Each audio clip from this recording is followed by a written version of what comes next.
Hello again, folks. Jeffery Donaldson here once more with another Jeweler's Eye reading of a single poem from a new volume of Canadian poetry. Now, I've been following Robyn Sarah's work for going on 35 years, and you'll see in a moment how some of her earlier work has stayed with me. But we have a new occasion to celebrate her achievement in the publication of a new volume entitled My Shoes Are Killing Me, published by Biblioasis this spring. And if you turn to the first poem of the book, you will find the following. In the Slant Light.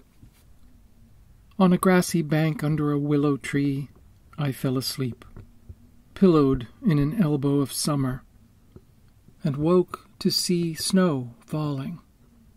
It is too late now for many things, too late for so many things. The sun barely skirts the treetops before beginning its downward arc.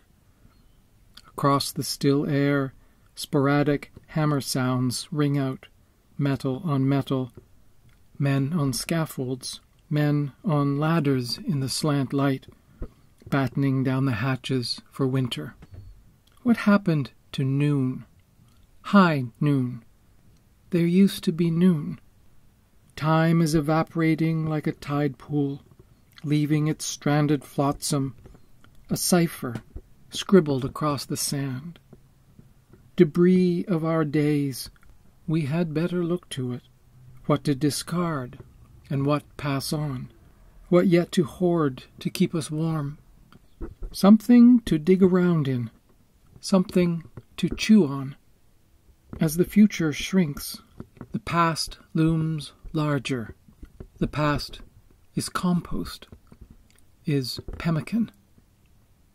I am so often drawn to echo and allusion in poetry, the kinds of conversation with poets of the past that a composing poet can listen for as the work unfolds.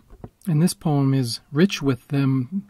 I'm not sure this first example is actually an echo or allusion, but perhaps really just a poet drawing on one of her major motifs. This poem caught my attention right away because if there is one thing that has stayed with me in Sarah's work, it is her image of winter light penetrating to the center of a human interior space. The poem is called Solstice. A sly gift it is that on the year's shortest day the sun stays longest in this house, extends the wand of its slow slant and distant squint farthest into the long depths of our wintry rooms, to touch with tremulous light interior places it has not lit before. Can we say generally of Sarah's work that there is a domestication of the metaphysical? The bending down of larger lights into the human sphere, something that happens in this context in seasons of decline, seasons of diminishment, that sense of the inward turning and the following after of exterior energies in the direction of that interiority. I find that idea very moving.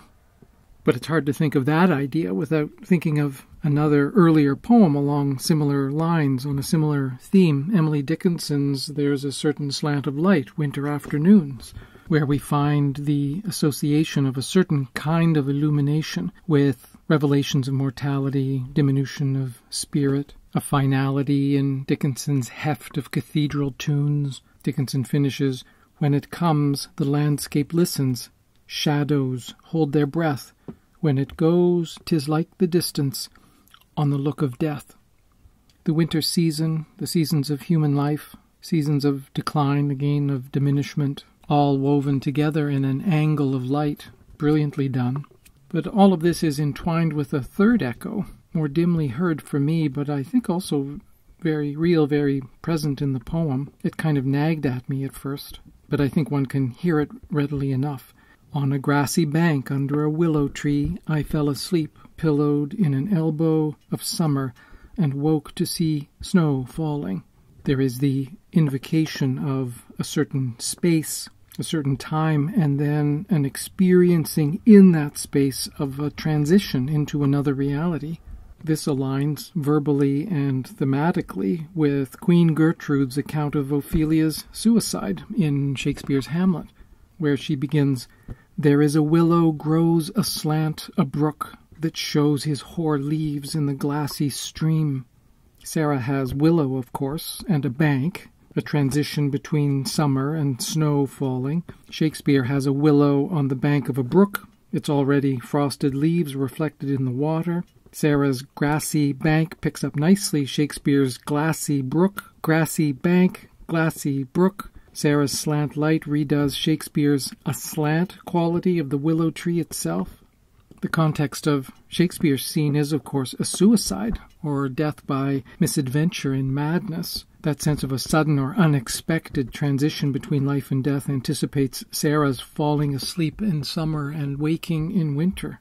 Do we want to notice in passing how all these low open vowel sounds are working? The OW, the ows, and willow, pillowed, elbow.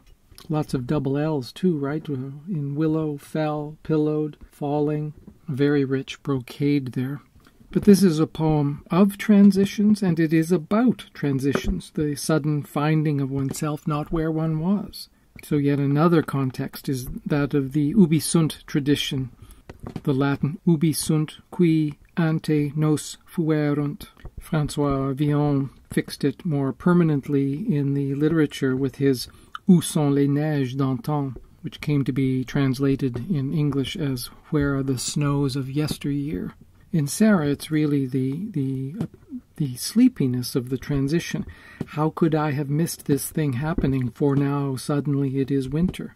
The fell asleep and the falling snow, the L and the all twining around the mystery of the transition itself. Our falling asleep seems somehow implicated in the fact of snow falling. That is, if I had only stayed awake, this change would not have occurred. Why is that reminding me of the challenge put to Gilgamesh in his epic? Gilgamesh, in seeking immortality, is told that if he can stay awake for, 7 days, he will be granted eternal life. Well, he couldn't stay awake. We can't stay awake, and so we wake to find snow falling. We might look at the general transitions in the poem itself. 2 larger movements to consider, with a passage between them. A seasonal motif in the first and second verse paragraphs, and then a tidal motif, the cycle of the tides, giving us the last 2 verse paragraphs. The poem unfolds rather symmetrically along these lines. The logic of that transition has to do with the sense of recession implied in both motifs, the winter a recession from summer, and high tide receding to low tide. In both we have the sense of how to respond to the observation that things have changed. Can you see how it's working? In the middle verse paragraphs, where we'll have the transition itself from declining season to tide cycle, we have the observation of a change and then a response to that observation. Both of these are highlighted with a conspicuous repetition. It is too late now for many things, too late for so many things, and then again, what happened to noon, high noon? There used to be noon. The couplets each repeat their point, but then the repetition of the couplet repeating form is then itself repeated. The poem in these 2 instances is really stopping before its own revelation. It's almost an experience of disbelief or astonishment. It's almost painful, this awkward repetition of the fact, slowing the poem right down. In this light, I need to explore one other potential echo, though perhaps a more distant one, though it's one that I think comes richly to bear on where Sarah ends up at the conclusion of the poem. And I'm thinking of Wallace Stevens's A Plain Sense of Things. After the leaves have fallen, we return to a plain sense of things. It is as if we had come to an end of the imagination, inanimate in an inert savoir. It is difficult even to choose the adjective for this blank cold, this sadness without cause. Stevens goes on to write about a pond with its waste of lilies, another watery environment where diminution and decline have come to bear. But it is the phrase, the plain sense of things, that I think applies most readily to Sarah's efforts in the poem. I mean, the two couplet refrains are nothing if not plain in their evocation, a willingness to say something simple and then repeat it. But what interests me is how Stevens goes about trying to respond to the decline, discover a response in the work of the imagination. He writes, "Yet the absence of the imagination had itself to be imagined." And I wonder whether the line wouldn't stand nicely as a kind of poetics for Sarah's work in general. Sarah's poem, too, involves these two observations of decline and then an attempt to respond to the sense of an ending. I'll lay Stevens' poem aside for a moment, but I want to come back to it later. So we have this pattern in the middle verse paragraphs of a declaration or observation and then a response to it. It is too late now for many things, too late for so many things.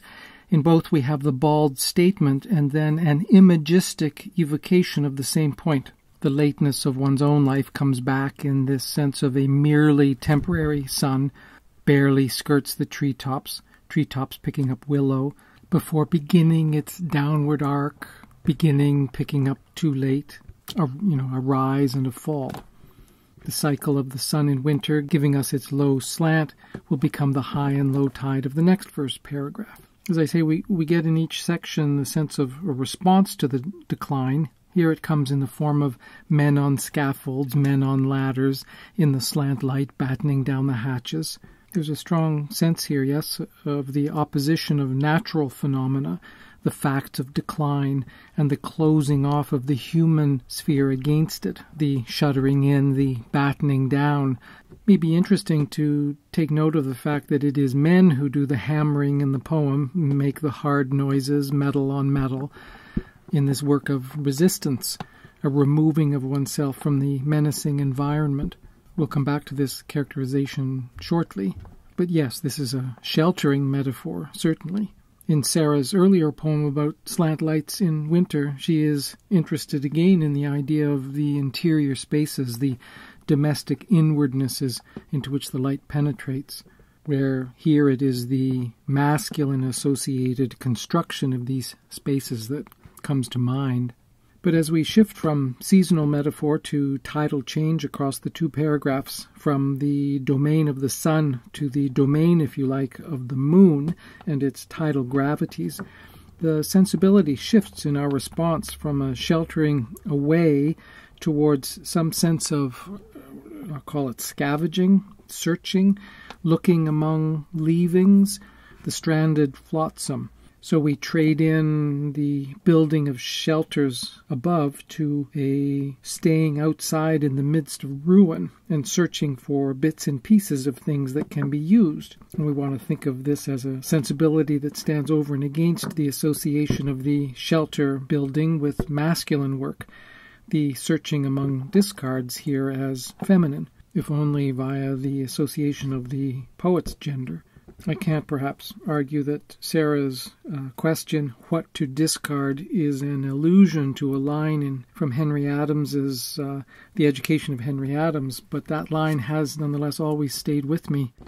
Adams wrote, "The American woman at her best, like most other women, exerted great charm on the man, but not the charm of a primitive type.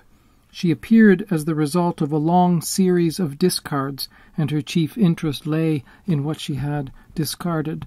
Adams writing this in the later 19th century. I alluded to these lines in a poem of my own years ago, and they've always stayed with me as a rather fine late 19th century evocation of the kind of sacrifice demanded of women, Adams lamenting the imperative of that sacrifice. And here we have Sarah sorting among discards as a creative alternative or response to that idea of subjugation and sacrifice, but also as an alternative to the hammering and climbing that the men are doing. It makes for a nice reciprocity, if not a direct allusion. But more especially, I think, in these lines, the spirit of response has to do with writing itself. The stranded flotsam makes a cipher scribbled across the sand, most directly, of course. So what do we have? We have a poet representing a figure in the midst of refuse and remnants, leavings, searching among the discards for what to hoard. Of course, In that idea alone, we have the rather self-reflexive idea of a literary tradition as so many discards that one scavenges among in searching for bits and pieces to hoard. It is, after all, what Sarah herself is doing in this poem, yes? In relation to Dickinson, in relation to Stevens, in relation even to her own earlier work, finding earlier lines to dig around in and chew on. Echo and allusion are a kind of digging and chewing. But finally, I want to come back to Stevens's A Plain Sense of Things to get a sense, a plain sense of where Sarah leaves us among these discards.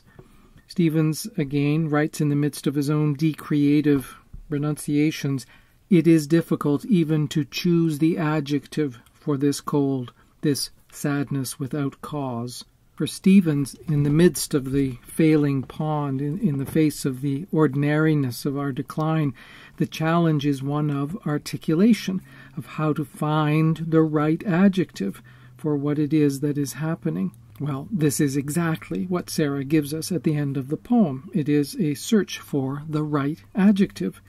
Sarah's is a poetry of searching for the appropriate verbal formula, the getting the idea to click shut like a box, to use Jeffery Hill's phrase, inside a word, a phrase, a metaphor, image. And what does Sarah do at the end but try on a couple of these verbal formulas? As the future shrinks, the past looms larger. The past is compost, is pemmican.